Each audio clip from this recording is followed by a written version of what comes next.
Como habitualmente acontece à terça-feira, no Closing Bell, temos no estúdio o Francisco Proença de Carvalho e também João Espanha, são nossos convidados esta noite, a quem desde já agradeço a presença. João, como fiscalista, estes números podem não ser assim tão reais como parece esta contabilidade de impostos por cobrar? O que foi referido, tanto quanto compreendi, foram 13,7 milhões de euros. 13,7 mil milhões de euros para cobrar.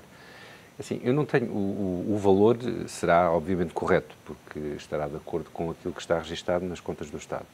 Agora, esse valor não é seguramente o valor que o Estado poderá vir a cobrar por uma série de razões. Vamos lá ver. Uma coisa é liquidar o imposto, outra coisa é cobrá-lo. E, no entretanto, em alguns casos, vai-se verificar provavelmente que não vai ser possível cobrá-lo por razões que são alheias, enfim, são razões práticas, empresas que desaparecem, pessoas que se mudam. Falências numa atualidade de crise. E depois há também que ter em linha de conta a circunstância de muitas das liquidações que são feitas pelo Estado podem não estar corretas, podem ser ilegais e muitas delas, inclusive, como aliás na peça do Diário Económico de hoje em dia se referia, são liquidações que são emitidas automaticamente nos casos em que os contribuintes, designadamente as empresas, cessam a atividade de maneira informal, que é a maneira mais comum em Portugal de cessar um negócio, e não dão baixa da sua atividade junto aos serviços do IVA e não entram com o processo de insolvência. E nesses casos o que sucede é que automaticamente os serviços, chama-se, tem um nome, é a liquidação oficiosa, é feita e, portanto, o que pode acontecer, e acontecerá muito provavelmente, é que muito do valor que neste momento está registado nas contas do Estado como sendo devido a título de IVA, de IRC, mesmo de IRS, na realidade não tem substância, não existe. Ou seja, é uma realidade contabilística, do ponto de vista do Estado, porque a liquidação foi feita, mas daí até que a dívida seja real e que a dívida, ainda que real, possa vir a ser cobrada, vai a uma distância muito grande. Portanto, eu diria que a forma como está colocada a questão é um bocadinho, enfim, demagógica. Então não há esperança de se poder vir a recuperar este dinheiro e até esta questão de que seria valor para financiar o ajustamento do déficit para 2 anos? Tenho muitas dúvidas. Demonstrando à Troika estes números também... Aliás, a Troika incorreu num erro logo quando da elaboração do memorando de entendimento na sua versão original, porque uma das condições que estão no memorando, se não estou em erro, tem que ver com o aumento da eficiência dos tribunais fiscais. Coisa que, aliás, fez com que se desse prioridade aos processos cujo valor é superior a 1 milhão de euros. E houve logo, enfim, há pouco tempo o Presidente do Tribunal chamou a atenção para 2 factos interessantes. O primeiro é que o valor do processo pouco ou nada tem a ver com o valor da coleta. Isto é, eu posso estar a discutir um assunto por hipótese de IRC, em que tenho um imposto a pagar de, sei lá, 1.500 euros, mas o valor do processo pode ser de 1 milhão. Porque aquilo que eu estou a discutir e que dá origem a uma coleta de, por hipótese, 1.500 euros, pode ser um assunto de 1 milhão. Vamos supor que a empresa tem prejuízos fiscais atrasados que ainda pode reportar, etc. Portanto, aquilo, na estatística, aparece como o processo de 1 milhão, mas mesmo que o Estado ganhe, só cobra 1.000. Esse é o primeiro grande desvio. O segundo grande desvio é a presunção de que tudo o que está em contencioso vai ser cobrado ou vai ser decidido a favor do Estado. A minha experiência não é essa. E, portanto, muita da dívida que neste momento está em contencioso, muito provavelmente virá a ser decidida contra o Estado. Basta notar que ainda na semana passada saiu um acórdão do Tribunal Constitucional que veio contradizer um acórdão do ano passado, em que o do ano passado dizia que... eu peço desculpa por estar, mas enfim, isto carece de alguma contextualização, senão não é possível. Recorda-se, enfim, daquele problema com as mais-valias em sede de IRS, que foi feito a meio do período tributário. Que foi discutido. E que foi discutido se era retroatividade, se era retrospectividade, por aí fora. Essa tese do Governo, na altura, pareceu ganhar, enfim, um certo respaldo no Tribunal Constitucional com um acórdão de 2011, que não era de IRS, era de IRC, mas que dizia que as tributações autónomas em sede de IRC, ainda que a taxa fosse alterada no final do ano, mesmo que a despesa tivesse sido feita no início do ano, era a taxa nova que se aplicava. Diziam que não havia violação do princípio da confiança, etc. Este ano, a semana passada, se não estou em erro, saiu um acórdão exatamente sobre a mesma matéria, em que o Tribunal Constitucional vem dizer que não, senhor, há uma violação do princípio da confiança e, portanto, todas as despesas que foram feitas naquele período tributário até à data em que se faz a alteração da taxa, não podem ser tributadas à nova taxa, têm de ser tributadas à taxa antiga. Portanto, até que o Pleno do Tribunal venha a pôr isto, enfim, venha a arrumar este assunto, pode ser que muito do imposto que o Estado cobrou de 2008 a esta parte, a nível de tributação autónoma de IRC, possa ter que ser devolvido aos contribuintes. Isto tudo para dizer que estes números, contabilisticamente, podem estar muito corretos. Na prática, quando chegar a hora de pagar, se for metade...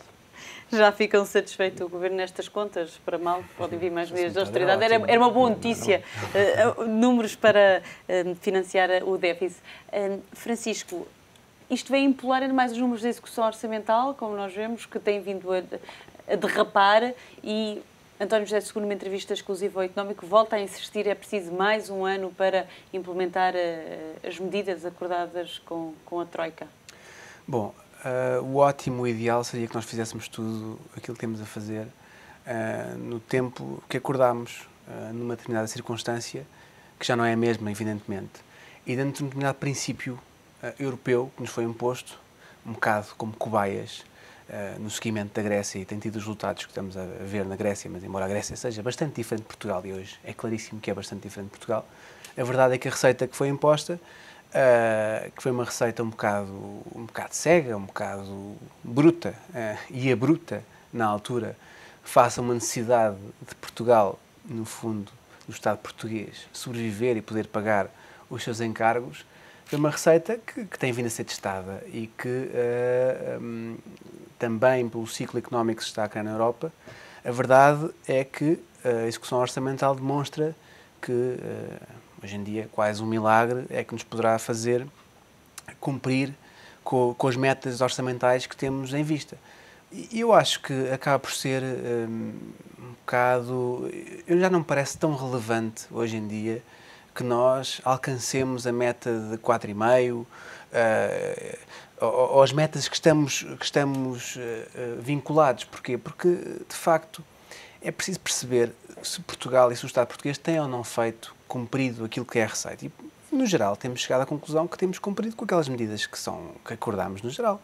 Agora, se o resultado dessas medidas não é o resultado que nós esperávamos, ou pelo menos o resultado que o Governo diz que esperava, porque eu esperava exatamente o resultado que está a acontecer, não acreditava que fosse acontecer outro, porque não vale a pena insistirmos nesta ideia de que é possível consolidar contas públicas com uma crise económica como estamos atualmente. Portanto, agora temos duas opções. Ou acentuamos a austeridade, que é uma opção que o Governo não fechou, ou continuamos este caminho que estamos a fazer, que é um caminho, pelo menos de tentativas de reformas. É um caminho que, se calhar, existe, de facto, mais tempo. E eu não acredito que o Governo não pense assim. Porque o que é que nós vamos ganhar se conseguirmos cumprir a nossa meta de déficit, por exemplo, aumentando os impostos? Que eu não acredito já vimos que a receita não resulta. Mas pronto, imaginemos que temos uma sobretaxa outra vez sobre o IRS, que é aquilo que se fala. O que é que o país ganha com isso, para além de uma falsa ideia de cumprir o déficit? É porque esta ideia de cumprir o déficit com estas medidas, que são medidas que só podem, das duas uma, em princípio só podem ser temporárias, a não ser que queiramos prolongar esta recessão onde estamos embrulhados há tanto tempo, por muito mais tempo. Portanto, eu não vejo qual é que é sequer o interesse disso, a não ser dizer que estamos a cumprir, mas estamos a cumprir porque cumprimos no passado. Sim, mas a credibilização, eu acho que eu concordo com a ideia de credibilização. Mas acho que nós temos a demonstrar que somos credíveis. Nós temos um espectro político que não tem nada a ver com o grego, por exemplo, em que, quer o PS, quer o PSD, a verdade é que nas questões fundamentais, desde logo no orçamento, estiveram de acordo, pelo menos houve uma abstenção do PS, estiveram de acordo no referendo da Troika, no memorando da Troika, e no geral há um discurso que não é um discurso ainda radical. Mas António José Seguro avisou nesta entrevista que, se continuar a austeridade, o próximo orçamento do Estado poderá não ter outra vez a abstenção. António José Seguro faz o seu papel que tem que lidar com duas realidades. Tem que lidar com uma realidade interna, que é a realidade do PS, do Dr. Mário Soares, de uma parte mais à esquerda do PS, que ele supostamente até era uma cara, e tem que lidar com a realidade de um país que precisa demonstrar que está coeso. E ele tem feito mais ou menos essa gestão. Eu acho que lhe dou algum valor nessa gestão, porque ele vai dizendo umas coisas aqui e outras acolá, e nos momentos decisivos tem tido alguma responsabilidade. Agora também percebo que o PS não tenha... Eu percebo a mensagem que dá, eu percebo que o PS alerte. Faz-me confusão seja preciso alertar, parece-me tão óbvio, mas já que aparentemente é preciso alertar, eu percebo que o líder do Partido Socialista alerte o governo que se calhar tem que começar a pensar em alternativas que não passem só pela austeridade e que não passem e que vão de acordo com aquilo que tem sido agora se calhar até o caminho de uma nova Europa que se está a perspectivar, que ainda está longe da Europa ideal, mas de uma contracorrente à corrente de Merkel que aqui está a perspectivar. Portanto, eu percebo e entendo e acho que o Governo já percebeu, porque a receita, se continuar assim, não vai ser melhor e não haja dúvidas disso. Podemos ter uma receita, mais uma vez, fictícia de que conseguimos cumprir um déficit, como conseguimos cumprir com as pensões dos bancários, não é? Conseguimos cumprir. Mas o que é que isto nos valeu em termos estruturais? Não nos valeu de nada. João, concorda realmente que não pode haver mais austeridade, ou há formas de implementar a austeridade, e se isso pode pôr em risco o acordo com o António José Seguro, se pode ser uma verdadeira ameaça? É uma ameaça que tem que ser lida com grande salis, não é? Não pode ser... Não podemos esquecer que o Dr. Seguro é líder do maior partido da oposição e que pode e deve capitalizar as oportunidades que lhe aparecem, e da mesma forma que celebrou com o Sr. Hollande a sua vitória eleitoral, também agora neste momento vem dizer que, enfim, quem ganhou verdadeiramente foi o Sr. Monti e, enfim, o ministro espanhol, cujo nome neste momento não me recordo, e que o Dr. Passos Coelho, Rajoy, e que o Sr. o Dr. Passos Coelho nada fez. É verdade. É verdade também que a Espanha e a Itália têm muito pouco a ver com Portugal, designadamente em termos de tamanho, dimensão da economia, dimensão da população. E Portugal, por isso, corre o risco, como muito se disse, desculpe interrompê-lo, de ficar cada vez mais, outra vez, próximo do cenário grego, um cenário que se tentou distanciar, porque considera-se foram os dois perdedores. Os dois desta perdedores... cimeira, sendo que não há medidas pensando para resolver os problemas, com flexibilização dos acordos. Sim, mas as coisas virão a seu tempo. Enfim, nós temos dito aqui mais do que uma vez que o nosso papel é cumprir o que vem no acordo e depois, se e quando, haverá, se tudo correr bem, mais tempo e mais dinheiro. Se é mais um ano, como diz o Dr. Seguro, se são mais 2 anos, se é mais 1 ano e meio, não sei. O que é facto é que, a dado momento, se percebeu que a receita de suposta austeridade, a única coisa a que poderia levar era uma recessão profunda, que é o que está a acontecer. Sendo mesmo discutível, eu diria, a designação da austeridade, porque a austeridade é suposto traduzir poupança. E poupança eu ainda não vi muita. O que eu vi foi mais receita, muito mais receita. E tenho visto. Aumento dos impostos, mais aumento dos impostos, retirar remunerações aos trabalhadores da função pública.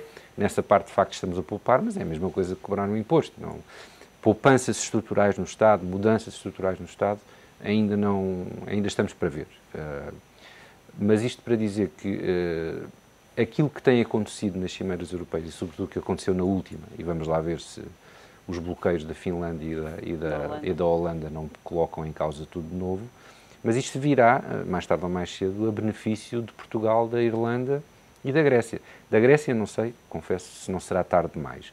Da Irlanda, seguramente, porque aquilo que preocupa a Espanha é o que preocupa a Irlanda.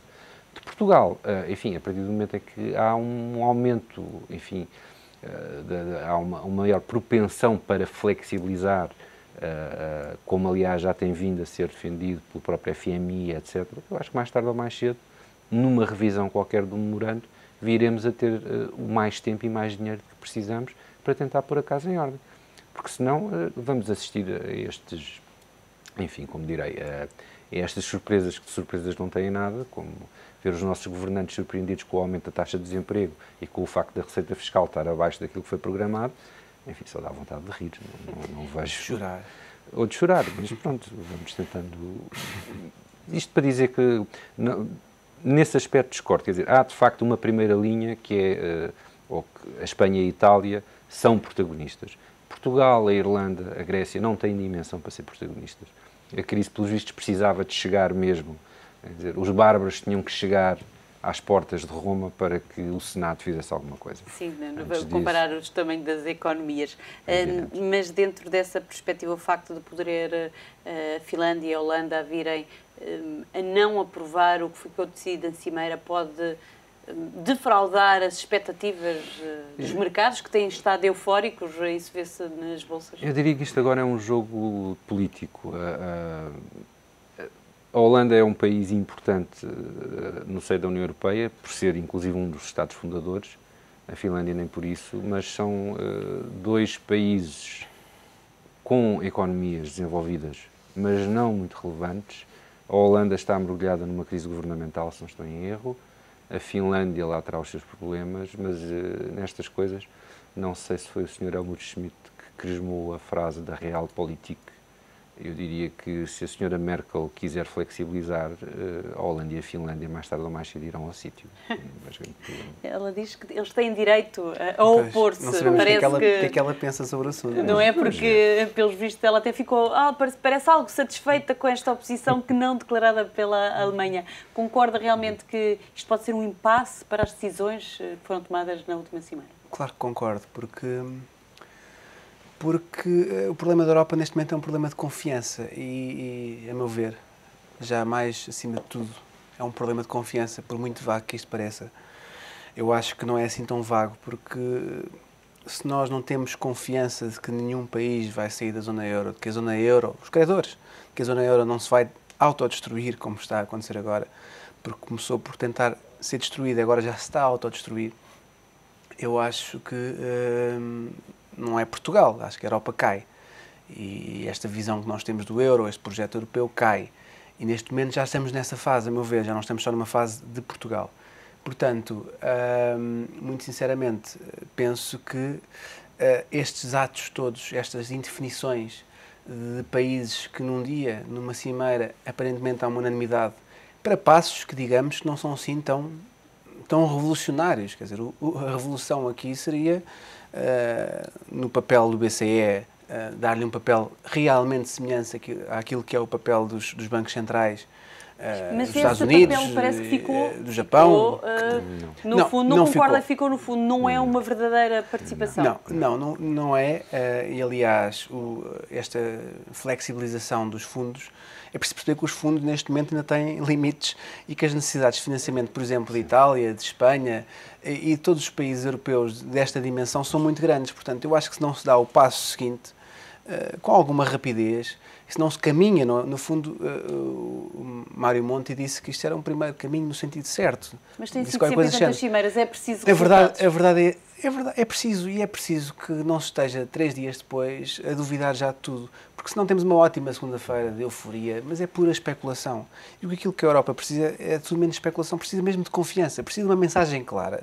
Eu não continuo sem ver uma mensagem clara dos líderes europeus dizer que isto não sai em nenhum país do euro, a não ser que queira sair por alguma razão extraordinária. A Europa vai se aguentar, vai seguir o seu caminho, vai fazer o seu papel. E a verdade é que cada dia há um discurso diferente e parece que há aqui continua a haver aquela ideia punitiva entre Estados do Norte e Estados do Sul, e eu acho que neste aspecto os Estados do Norte não perceberam que isso lá chegará e terão esse problema um dia. A França é a próxima. E já estamos a ver outros resgates a países menores, não é? Entre aspas, menores, o Chipre já se fala de outros. Por isso, isto não aguenta, o projeto europeu não aguenta isto. O impasse é péssimo. Este impasse, o problema é ser a 27, 17, muitos intervenientes. A 17, sim, foi recordada a regra da unanimidade, é verdade, mas também há quem diga que, sim, com uma interpretação hábil penso que é do estatuto do fundo, que as coisas poderão ser resolvidas. Há que ter, vamos lá ver, há sempre aqui entre ser estadista na Europa e ser estadista em sua casa vai uma certa diferença e se calhar aquilo que foi dito designadamente na Holanda foi para consumo interno e não necessariamente para consumo externo. Eu tenho a ideia que esta cimeira trouxe de facto algo de novo no que diz respeito ao reforço do poder de fogo e sobretudo à retirada do estatuto de credor privilegiado aos fundos. Isso é que eventualmente poderá, de facto, tender a estabilizar os mercados, na medida em que deixa de haver, ou deixará de haver, no que diz respeito ao mercado de dívida pública, credores de primeira e credores de segunda. E, portanto, eu, quando compro títulos de dívida pública, já, enfim, não há dívida subordinada, ou pelo menos não haverá tanta dívida subordinada como existe neste momento. E isso poderá ser, de facto, tranquilizador para os mercados. Agora, enfim, com todo, enfim, o Sr. Mário Monti, que é um senhor, se ele diz que isto é um primeiro passo, quem sou eu para discordar? De facto, há ainda muito caminho a fazer e espero bem que ele seja feito, porque a alternativa é impensável. Estamos mesmo no final, mas não quero deixar de vos perguntar, anuncia-se, espera-se que esta quinta-feira o BCE venha a baixar a taxa de juros. Isto vai mexer em alguma coisa? Soluciona? Quando numa altura que se pede papéis ativos do BCE? Baixar a taxa de juro é dos poucos instrumentos que o BCE tem à sua disposição para tentar o relançamento da economia. Portanto, se é insuficiente, provavelmente é. Se é necessário, é. Francisco, concorda que... Estou de acordo. A taxa de juros já está relativamente... Está em níveis históricos baixos. Está em níveis históricos baixos, quer dizer, não acho que seja isso que vai mudar alguma coisa neste tempo. Agora, é positivo para as famílias que dependem disso e, enfim, é verdade que é, mas penso que não é nada decisivo neste momento. Aliás, porque não há aqui nenhuma verdadeira... quer dizer, as coisas já está tão baixo, não é? Já está tão baixo que não é... Não vai mexer. Não creio que mexa por aí além e que tenha um impacto assim tão grande, embora me pareça positivo neste tempo em que estamos a viver. Simbolismo. Mau não é. Apesar de tudo, vem na sequência da cimeira, é mais um... Enfim. Vou dar este ânimo ao conjunto das decisões. Obrigada a ambos pela presença neste Closing Bell. Vemo-nos na próxima semana.